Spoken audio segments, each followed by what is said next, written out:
Well, as a host of this conference, I'm really happy because it kind of managed to achieve its goal, and that's A, to kind of liaise and group new media people from all around the region and link them to the people from France and from francophonic states.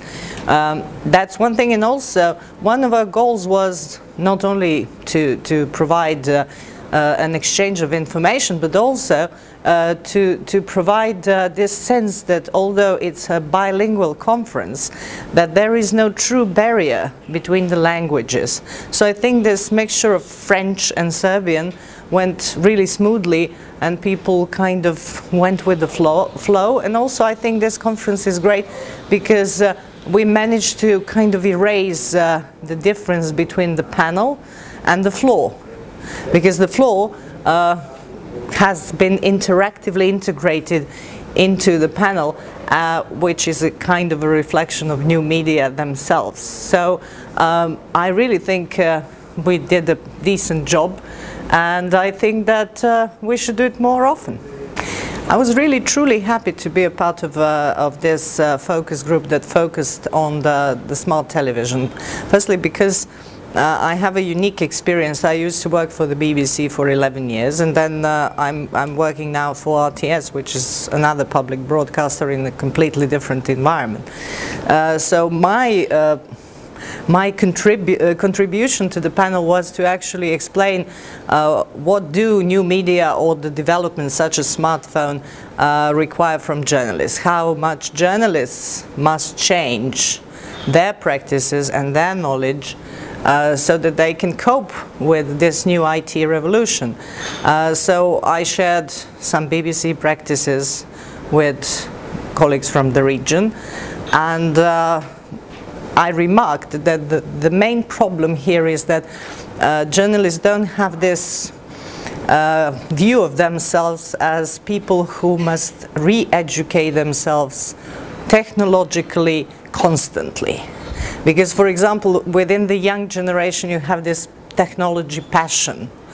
Young people are passionate about having access to all sorts of technology, which does not translate to the profession of journalism. You have journalists who are completely unaware of the power of the new media, and they refuse to become aware of that, especially in the region. And because it's going exponentially, all these changes are very exponential, they are speeding up, speeding up, speeding up. A journalist today has to have a very solid technological knowledge.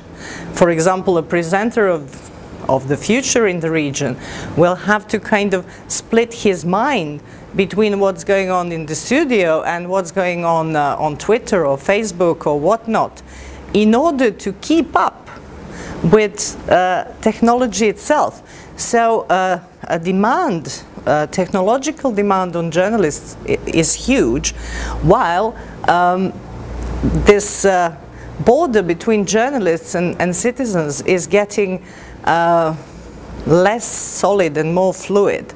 So if journalists do not take care and really work on themselves, there will come a time where an informed citizen might be actually a better journalist than themselves.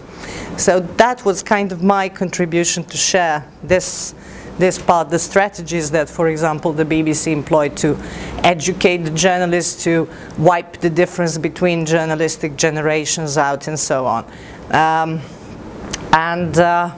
I'm pretty excited about new technologies, but sadly I'm in a minority, huge minority here, and that's what this conference is all about, to raise awareness that new technologies are not coming, they have already arrived. And we are in the middle of a revolution, and we have to be, as professionals, prepared for that revolution or perish from the scene.